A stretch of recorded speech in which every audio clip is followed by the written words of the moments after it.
ഏതു ജന്മകൽപ്പന സീരിയലിലെ എപ്പിസോഡിൻ്റെ റിവ്യൂയിലേക്ക് എല്ലാവർക്കും സ്വാഗതം.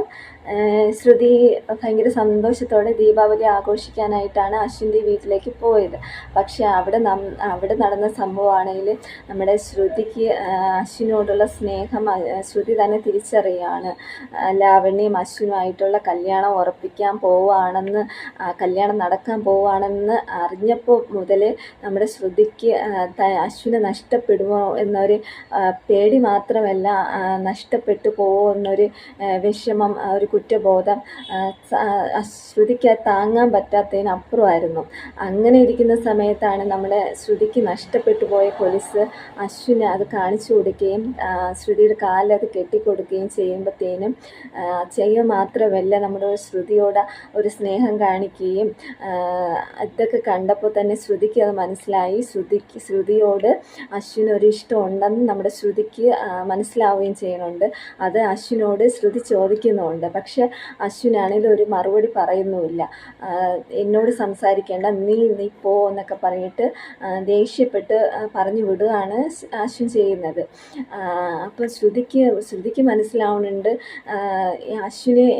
അശ്വിനെ ശ്രുതിയോട് സ്നേഹമുണ്ടെന്ന് ശ്രുതിക്ക് മനസ്സിലാവുന്നുണ്ട്. അതുമാത്രമല്ല, ശ്രുതിക്ക് അശ്വിനെ പിരിയാനോ ലാവണ്യ അശ്വിനെ കല്യാണം കഴിക്കാനോ ശ്രുതിക്ക് ഇഷ്ടമല്ല. കാരണം ശ്രുതിയുടെ മനസ്സിലെ അശ്വിൻ്റെ മനസ്സിലും ശ്രുതിയോടുള്ള സ്നേഹം അത്രമാത്രം ദൃഢമാണെന്ന് അതിൽ നിന്ന് മനസ്സിലാക്കാനായിട്ട് പറ്റും.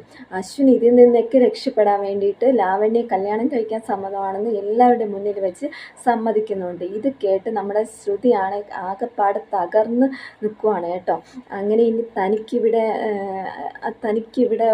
തനിക്കിവിടെ നിൽക്കേണ്ട കാര്യം ഇനിയില്ല. ലാവണ്യ കല്യാണത്തിന് സമ്മതിച്ചു, ഇനി തൻ്റെ ആവശ്യമില്ല എന്ന് തന്നെ ശ്രുതിക്ക് മനസ്സിലാവുന്നുണ്ട്. പക്ഷേ ഈ മനോരമ ആൻറ്റിക്ക് ശ്രുതി വരുന്നതും ഇഷ്ടമല്ല. അതുപോലെ തന്നെ ശ്യാമിന് എങ്ങനെ ശ്രുതിയെ ഇവിടെ നിന്ന് വരാണ്ടിരിക്കാൻ വേണ്ടിയിട്ട് എന്തൊക്കെ ചെയ്യാവോ അതൊക്കെ ശ്യാം ചെയ്യുന്നുണ്ട്. അത് നമ്മുടെ അഞ്ജലിയോടും പറയുന്നുണ്ട്, ഇനി ശ്രുതിയുടെ ഇവിടെ ആവശ്യമില്ല എന്നൊക്കെ പറയുക കേട്ടോ. അതുമാത്രമല്ല, നമ്മുടെ ശ്രുതിയാണെങ്കിൽ അശ്വിൻ്റെ വീട്ടിൽ നിന്ന് തിരിച്ച് വന്നിട്ട് നമ്മുടെ അശ്വിൻ്റെ ഓർമ്മകളുമായിട്ടാണ് ശ്രുതി വീട്ടിലിരിക്കുന്നത്.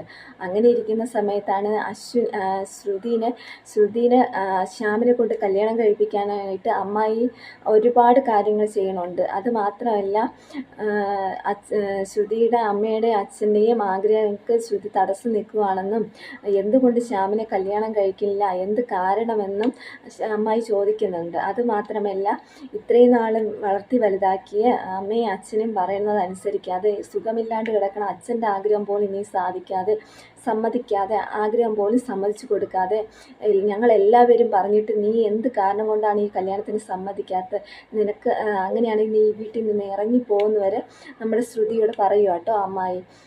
അങ്ങനെ ശ്യാമിൻ്റെ ഒരുപാട് കുതന്ത്രങ്ങൾ അതിൻ്റെ ഇടയിൽ നടക്കുന്നുണ്ട് കേട്ടോ. അപ്പോഴത്തേനും ശ്യാമിൻ്റെ മുന്നിൽ, എല്ലാവരുടെ മുന്നിൽ വെച്ചിട്ട് ശ്രുതി കല്യാണത്തിന് സമ്മതമാണെന്ന് അറിയിക്കുകയാണ്. ഇത് കണ്ട് ശ്യാം ഒരുപാട് സന്തോഷിക്കുന്നുണ്ട്. പക്ഷേ ശ്രുതിയുടെ അച്ഛനാണെങ്കിൽ അതോർത്ത് ഒരുപാട് വിഷമിക്കുന്നുണ്ട്. തനിക്ക് ഈ സത്യം പറയാൻ പറ്റില്ലല്ലോ, വായ തുറന്നൊന്നും സംസാരിക്കാൻ പറ്റില്ലെന്നോ വിഷമത്തിൽ മനസ്സ് നേറിക്കിടക്കുക കേട്ടോ. അപ്പോഴത്തേനും നമ്മുടെ ശ്രുതിക്ക് എന്ത് ചെയ്യണമെന്ന് മനസ്സില്ലാതെയാണ് ശ്യാമിനെ കല്യാണം കഴിക്കാൻ സമ്മതിച്ചത്. അതുപോലെ തന്നെ അശ്വിനും തിരിച്ചും ലാവണ്യെ കല്യാണം കഴിക്കാമെന്ന് സമ്മതിച്ചത് നമ്മുടെ ശ്രുതി കേൾക്കാൻ വേണ്ടിയിട്ടും, അല്ലെങ്കിൽ ശ്രുതിയോട് തനിക്കൊന്നും ഇല്ല എന്നറിയിക്കാൻ വേണ്ടിയിട്ടാണ് അശ്വിനും അവിടെ അശ്വിൻ അത് കല്യാണത്തിന് സമ്മതമാണെന്ന് എല്ലാവരുടെയും മുന്നിൽ വെച്ച് സമ്മതിച്ചത്. അപ്പോഴത്തേനും നമ്മുടെ അശ്വിൻ്റെ മനസ്സിൽ ശ്രുതിയും ശ്രുതിയുടെ മനസ്സിൽ അശ്വിൻ മാത്രമേ ഉള്ളൂ. അശ്വിൻ്റെ മനസ്സിൽ ലാവണ്യക്ക് ഒരു സ്ഥാനവുമില്ല. അതുപോലെ തന്നെ ശ്രുതിയുടെ മനസ്സിലെ ശ്യാമിനും ഒരു സ്ഥാനവുമില്ല. അപ്പോഴത്തേനും അതാണ് ഇനി വരുന്ന എപ്പിസോഡ്.